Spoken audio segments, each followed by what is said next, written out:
In the last episode, after the Sound Ninja trio hastily retreated from the Forest of Death, Naruto sat up, fully awake. Nearby, Shikamaru and Chouji, holding sticks, were ready to strike again if he hadn't woken up. Naruto saw Sakura and Sasuke sitting on the ground. He noticed something different about Sakura. Naruto asked Sakura, "What happened to your hair? Why is it shorter?" Sakura seemed to have grown up in an instant during the battle and casually mentioned changing her style. Everyone around maintained silence, suddenly realizing that Sakura, once protected by others, had become so strong. Perhaps this is one of the intriguing aspects of being a Hokage. No character remains unchanged. Everyone grows through battles and friendships, becoming reliable companions unknowingly. As for why Shikamaru and his group were here, Chouji didn't want to say, and Shikamaru was too lazy to explain. Neji's team didn't bother with pleasantries.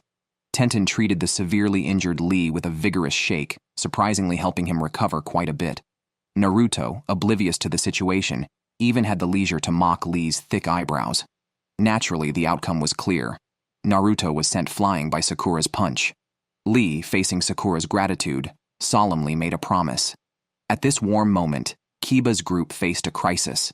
In the dense forest, the trio moved quickly. Akamaru was the first to sense an ominous presence. Hinata activated her Byakugan and spotted Gaara with a gourd on his back a kilometer away. Kiba, perhaps recklessly, wanted Gaara's scroll despite having both heavenly axis and earthly axis. He obviously didn't understand the concept of death. Shino and Hinata couldn't calm down the hot-headed Kiba, but his dog Akamaru, sensing danger from far away, hid in Kiba's arms. Kiba's expression grew serious. Meanwhile, Gaara and his siblings from Sunagakure encountered enemy ninjas from Amagakure. Gaara, still immersed in his own world, didn't care about the scrolls. Killing them would solve everything, he thought. The enemy's dissatisfaction was evident as they threw umbrellas into the air, chanting Ninbu. The umbrellas spun, releasing countless steel needles targeting Gaara and his team. This was a massive, indiscriminate attack, impressive in its intensity. Gaara, arms crossed, did not move an inch. After a cloud of smoke, the steel needles had no effect on Gaara's absolute defense. Frustrated, the enemy launched a combo attack, which also failed to make an impact. Kankuro, unable to intervene, turned commentator, detailing Gaara's formidable defense capabilities. Gaara's technique, Saboku Soso, defeated the three from Amagakure, and then turned his attention to Kiba's team hiding in the bushes. Kankuro tried to dissuade Gaara from causing more trouble, but Gaara mocked him coldly, adding threats of death. However, Tamari's pleas were effective. Gaara, raising his hand, only created a stopper for his gourd and then stopped. Watching this, one might mistakenly think Gaara had a sense of humor. He didn't realize that his mercy had saved a future brother-in-law. The scared little dog, Akamaru, was listless for half a day, and Kiba no longer acted tough, left only with the after-fear of gasping for air. In the central tower, Kiba's group and Gaara's team were the first to arrive, setting a record for the shortest time. By a small stream, Naruto's Taju Kagabunsen stirred up the water, frightening the fish to jump out, which were then caught by Sasuke on the shore. Team 7 was preparing their provisions, but behind this calm, a crisis was looming for them.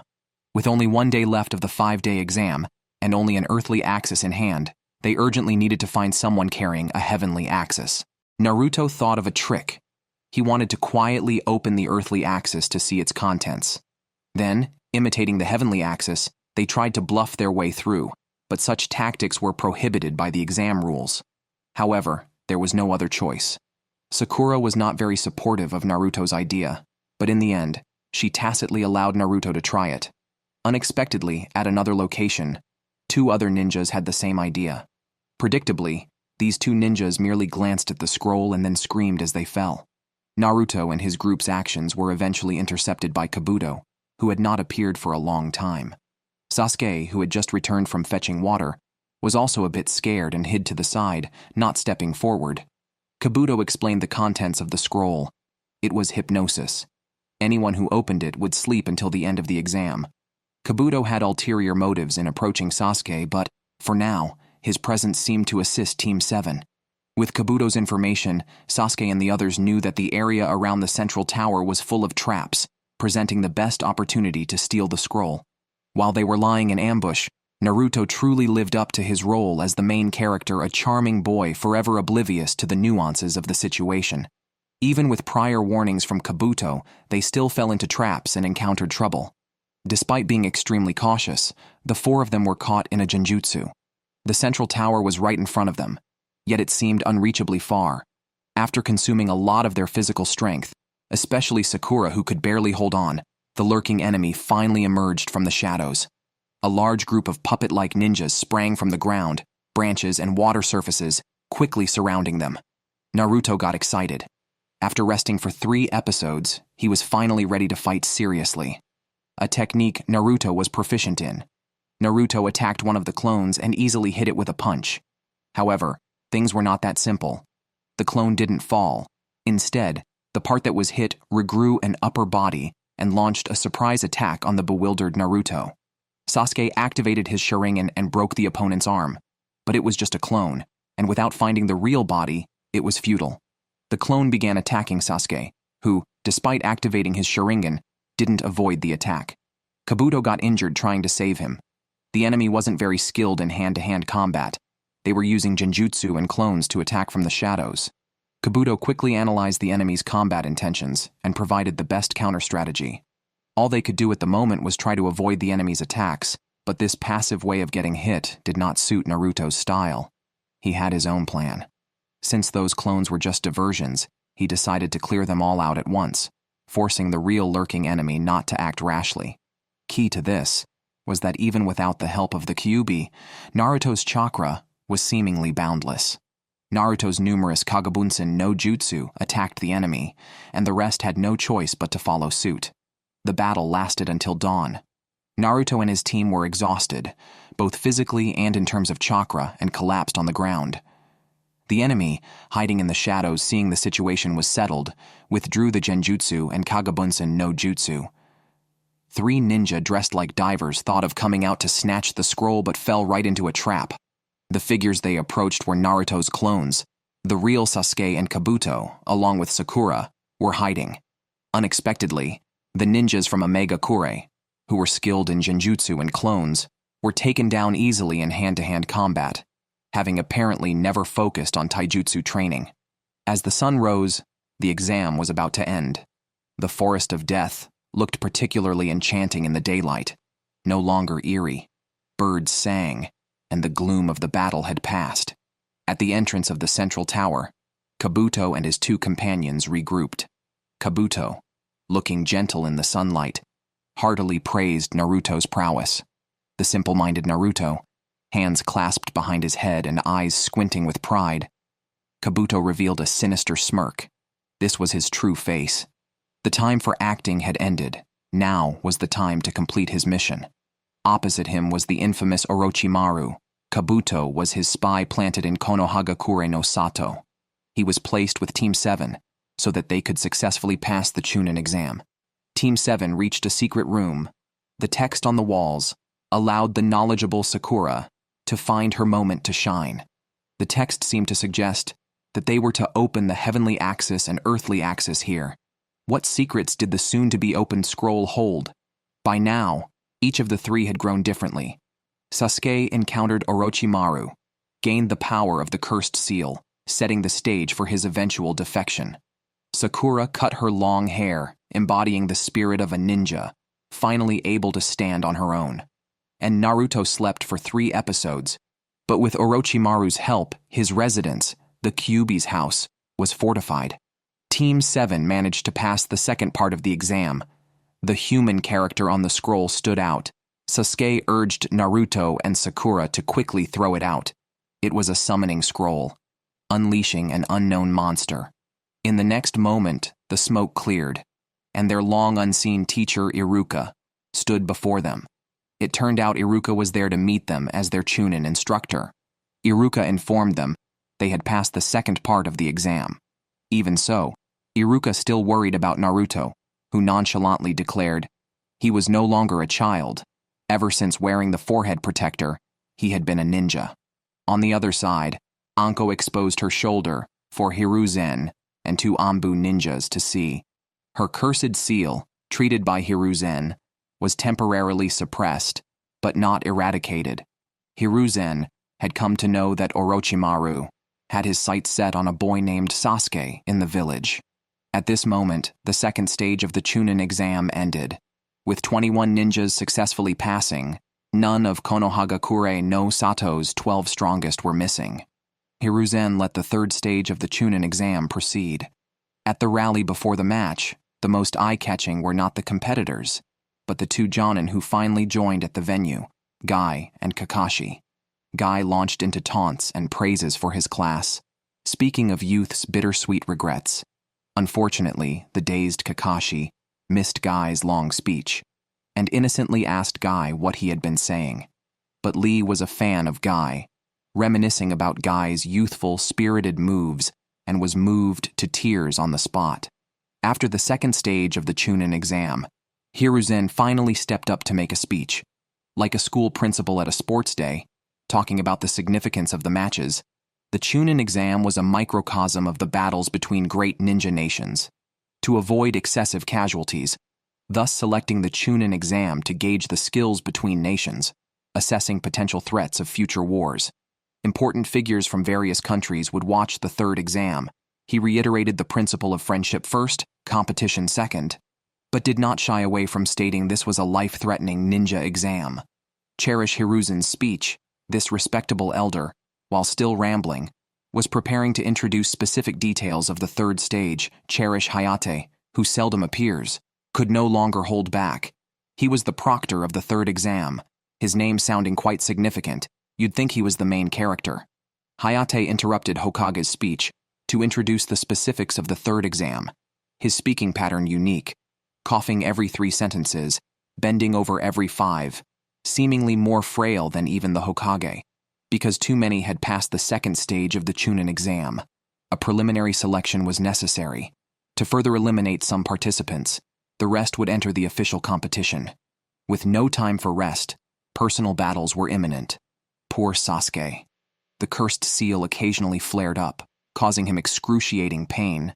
Sakura couldn't help but urge Sasuke to give up this exam, moved by his suffering. Anko also urged Hokage to seal Sasuke's chakra and have Anbu ninjas secretly escort him back to Konohagakure no Sato. But Kakashi had a different view, believing Sasuke, who carried his family's blood feud, would not willingly give up the exam. Just then, Kabuto withdrew from the upcoming exam, while Naruto believed Kabuto's injuries and his forced withdrawal were because of saving himself and Team 7. Thus, he felt a deep sense of guilt. Hokage's final decision was to let Sasuke participate. He wanted to see what kind of intentions Orochimaru had. Facing his former proud disciple, Hokage was a bit complacent. On the other side, Sasuke also told Sakura that he didn't care about the Chunin spot. He simply wanted to fight against the strong to hone his personal skills. Whether he got beaten up didn't matter to him at all, and indeed he did just that. Sasuke, in the later stages, in the process of seeking revenge on his brother, was actually just getting beaten up repeatedly. The preliminary selections finally began. Due to Kabuto's withdrawal, there were exactly 20 people, paired off into groups of 2 for combat without any restrictions. Until one party died or fell, the victor would advance. The first match began with Sasuke facing Kabuto's partner, Yoroi, a burly guy wearing round sunglasses. All the ninjas who knew Sasuke, including Gaara and Neji, were looking forward to his performance. Yoroi was ignored. Before the battle, Kakashi walked by Sasuke and warned him not to use the Sharingan anymore, as it would cause the cursed seal to go berserk, which could be fatal. However, he also reassured that there was no need to worry, as he would step in to stop the match if necessary to save Sasuke's life. As a Jonin, Kakashi had the strength and confidence to do this. Of course, Sasuke was reluctant to end the match. The battle was destined to be a tough one. As the fight began, Sasuke, unable to use chakra, had to rely more on taijutsu. With the pain in his body, he enticed Yoroi into close combat. A crosslock immobilized Yoroi, but unfortunately, this was also what Yoroi wanted. His ninjutsu was similar to a strength-sapping technique that could drain chakra upon physical contact. Sure enough, once they touched, Sasuke immediately lost his ability to move and was completely immobilized. Yoroi directly grabbed Sasuke's head, his ability being a chakra absorption technique. By touching the body of his opponent with his hands, he could easily absorb the opponent's chakra. He was really looking forward to absorbing Naruto's chakra, guessing it would probably burst him. Sasuke was once again in a critical situation, but managed to kick Yoroi away as he thought about his next strategy. If he kept being entangled up close by Yoroi, failure was inevitable. Naruto couldn't stand watching Sasuke getting beaten up and caught Sasuke's attention with his words. However, Sasuke noticed Lee nearby and remembered his techniques. Fortunately, the Sharingan could copy other people's techniques. Sasuke applied what he learned on the spot, his agile movements allowing him to instantly get under Yoroi and kick his chin upwards.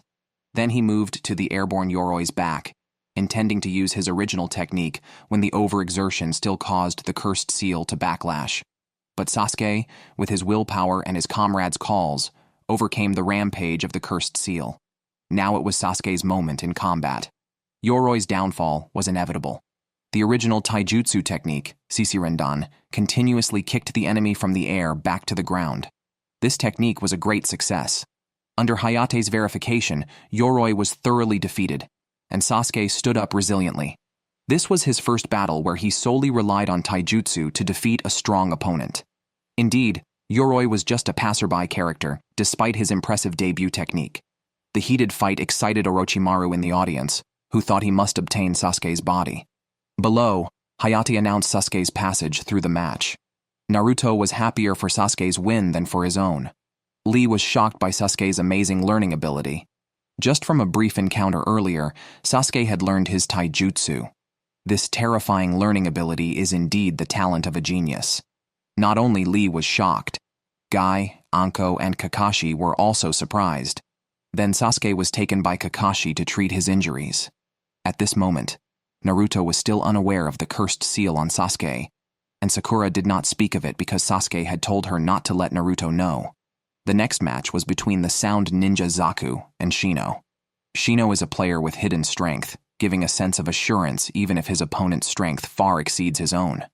Zaku, who started his usual self-deprecating mockery, only had one hand to use, but Shino, unassuming yet undefeated, was a formidable ninja. When Zaku faced him, he just had to resign himself to bad luck. Zaku's sonic attack was still very powerful, but for insects, it was useless. From my experience, if there's smoke, there's no problem. Indeed, Shino's clothes were merely stained with dust. The destruction bugs that burst through his clothes were a type of insect specialized in chakra absorption, bred by the Aburame clan. They densely surrounded Zaku, who could only stand still, wide-eyed, as Shino calmly explained the function of his insects. Essentially, he was a character with weight. Kishimoto would always arrange a flashback scene for him, always with a heartbreaking past to earn the audience's tears. It was unexpected that Zaku, who was also a passerby character, had a flashback scene too. When Zaku was a child, he was a street urchin living a precarious day-to-day existence. Orochimaru picked him for the relentless spirit he possessed, saved Zaku, who was driven into a corner, and recruited him into the organization. This is one of the results of international human trafficker Orochimaru's efforts in picking up children. After reminiscing, Zaku's blood boiled with excitement. He surprisingly released his other hand, which turned out to be just a disguise with those bandages. He thought he could handle Shino with both hands, but Shino dashed his hopes again. Zaku's wind hole met Shino's destruction bugs, which was the worst possible encounter. Before Zaku could launch an attack, the destruction bugs had already discreetly blocked his wind hole. Zaku was defeated. Neji, witnessing this style of combat for the first time, couldn't help but be curious and activated his Byakugan to observe Shino, only to be utterly disgusted. Shino's body was filled with bugs. Meanwhile, Guy started giving a free commentary. The Aburame clan, unique to Konohagakure no Sato, uses bugs in combat by feeding them their own chakra to gain the strength of the bugs. This symbiotic phenomenon requires a contract with the bugs. On the other side, Sasuke, taken to a dark room, had the power of his cursed seal, temporarily sealed by Kakashi's sealing technique. As Kakashi was explaining the precautions after the sealing, Orochimaru emerged from the shadows, praising Kakashi's sealing technique as excellent. Orochimaru is indeed frightening. At this moment, Sasuke had already passed out from the ordeal of being sealed. Facing the once legendary wind hole, Kakashi dared not relax, for any carelessness could cost him his life. He even preemptively used Chidori, but unfortunately for Orochimaru, after a lengthy tirade, he just walked away. Indeed, he is a villain with intelligence and personality, which scared Kakashi into a cold sweat. The third match began, with Tsunagakure no Sato's ninja Kankuro facing Kabuto's other companion, Tsurugi Misumi. Kankuro set down the heavy puppet he was carrying, while Tsurugi Misumi directly went on the offensive. His arm turned into a soft snake wrapping around Kankuro's neck. Although not elegant, Tsurugi Misumi coiled around Kankuro like a snake, planning to suffocate him like a snake capturing its prey. Villains always like to talk too much. Tsurugi Misumi began to explain his ninjutsu, able to dislocate all his joints and use chakra to control his soft body to lock down and attack his enemy. However, Kankuro, seemingly with no room to counter, was really the prey. He was not panicking at all and refused to surrender despite the enemy's persuasion. His counterattack was yet to come. As Tsurugi Misumi's arm tightened, a crisp snap was heard. Kankuro's neck broke. The ninjas from Konohagakure no Sato were stunned. Was Kankuro dead just like that? Only his younger brother Gaara found it boring, noting it as a bad habit of toying with the enemy. The next second, a horrifying scene unfolded. Kankuro's head rotated 360 degrees towards Tsurugi Misumi. It was a puppet's head. The puppet's multiple arms embraced Tsurugi Misumi in a deadly hug. Tsurugi Misumi, unable to withstand the pressure that his bones were about to break, decisively admitted defeat and gave up the fight. His exit was much better than his companion Yoroi's. It turned out that it was Kankuro's puppet fighting Tsurugi Misumi all along, while he himself had been hiding in the puppet placed aside before the fight. No wonder his brother Gaara said it was boring. Believing himself to be handsome, he even posed in a half-kneeling victory stance, facing away from his enemy. The fight was intense. Another fateful duel was about to begin. Sakura, who had just undergone a preliminary transformation but whose strength had not yet leapt qualitatively, faced her former friend Ino. The two disputed over Sasuke at first sight. Sasuke and Ino, such is the strange arrangement of fate. Just a second ago, the two sisters were arguing in the restroom, and the next second, they were to meet on the real battlefield. Hayate said it was a random selection, but it was overly dramatic. The two, evenly matched, fought even more fiercely. Basic ninjutsu movements, kicking each other, throwing shuriken at each other. They fought too relaxedly, almost like a practice session. Ino, seeing Sakura expose a weakness, actually just gave her a light slap. The damage was small, but the insult was strong. Then another round of memories about them was broadcasted. Actually, the two of them had a very good relationship to begin with. Why hurt each other over Sasuke? In order to not hold back for Ino, Sakura fiercely provoked Ino. In reality, neither of them specializes in attack. Making them compete in physical strength is somewhat difficult for them. The ninjutsu techniques they used were nothing special. Sakura was the first to use the ordinary Kagebunshin no Jutsu, creating 3 clones of herself that charged at Ino. Ino couldn't even see where the real one was before she was sent flying by a punch from Sakura. Ino's subconscious still thought of Sakura as the little girl who once needed her protection, not truly seeing her as an opponent. But now, Ino was serious, and they attacked each other, throwing shuriken that collided in the air. It turned into a drawn-out battle where neither had the upper hand. After a long time, when they punched each other again, they each hit the other's face and were sent flying. It was the longest Chunin exam match in history. Let's see who has better stamina in the end. After Sakura's passionate speech, Ino also cut her long hair with a kunai. Ino scattered her hair between them, covering the chakra-infused threads.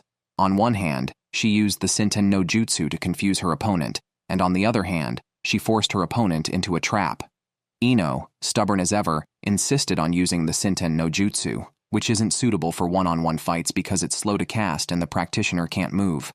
It was originally just an auxiliary ninjutsu for interrogation, not suitable for 1-versus-1 combat. Sakura, still naive, was overconfident, thinking Ino was disoriented. Unexpectedly, she was the one who fell for it. Sakura, pinned down by the chakra threads, easily fell for Ino's Senten no Jutsu. Ino's physical body lay unconscious on the ground, but at that moment, Sakura's smile had a hint of Ino in it. She had successfully possessed Sakura's body. The situation was decided. Ino, controlling Sakura's body, tried to raise her hand to signal to the referee that she wanted to give up the match. Just then, a speech from Naruto dramatically changed the scene. Sakura's consciousness miraculously woke up. The simple reason was that Sakura always had a second personality.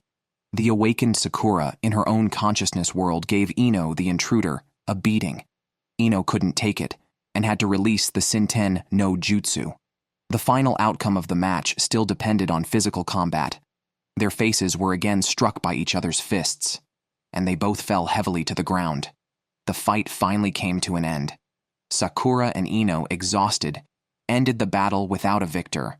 Both lying unconscious, they snuggled together like they did when they were children.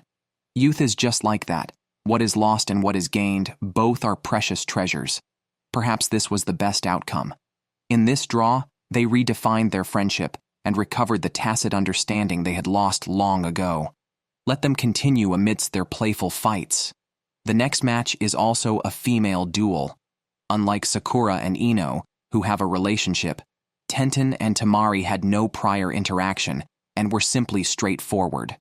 Temari is truly a powerful and charming woman, a perfect match for the smart Shikamaru.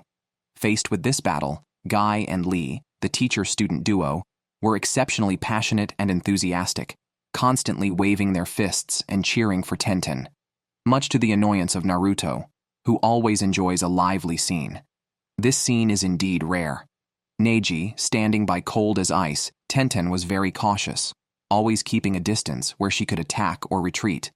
Shikamaru, for some reason, had already determined that Temari would win before they even started fighting, and Chouji clearly trusted Shikamaru's judgment, as this was not the first time Shikamaru had been right. In front of battle, Shikamaru is the team's strongest brain. Naruto didn't understand and felt lost, but Shikamaru didn't bother to explain. However, it didn't matter. Time would tell him the answer. Tenten and Temari's fight continued.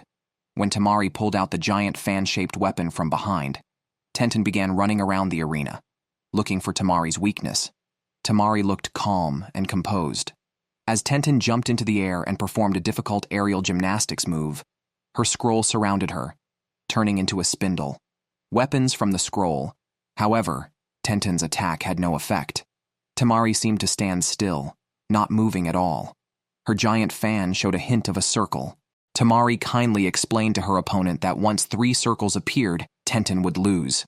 Tenten, facing such a strong opponent, pulled out her trump card, touching 2 small scrolls in her hand that were meant for the main match. But she didn't care about that now. Use it and buy more later. Worthy of being the richest competitor in Konohagakure no Sato, Tenten used the twin rising dragons. Her 2 scrolls unfurled towards the sky, and as Tenten jumped in between, weapons from the scrolls attacked like a blanket covering the sky. But against Temari, even the hardest wrapped egg hits a rock. In the face of overwhelming power, these moves became ineffective. Temari's giant fan unfolded, and with a single swing, the shuriken were scattered in disarray. Tenten, undeterred, controlled the weapons with chakra for another attack, but it was still in vain. Temari countered with another swing of her fan, and the hurricane it stirred knocked down Tenten. At that moment, Temari's fan was fully opened, proving what she had said earlier. A fierce wind blew towards Tenten, and a tornado engulfed her, leaving her defenseless. The wind, as sharp as blades, cut into every inch of Tenten's skin. Finally, the fallen Tenten, hung on the enemy's giant fan, was mercilessly taunted by Temari.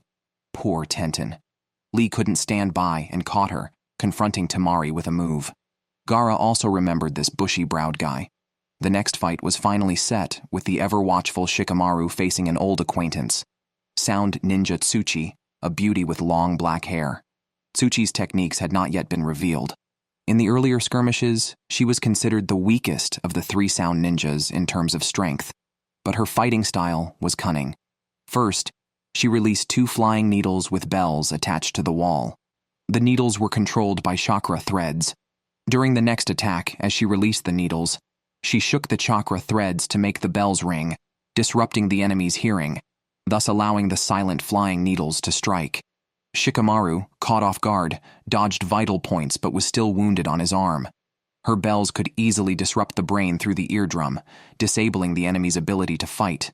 The three sound ninjas were indeed professors in biology, spreading biological science knowledge even during combat. Tsuchi's skills caused Shikamaru to hallucinate.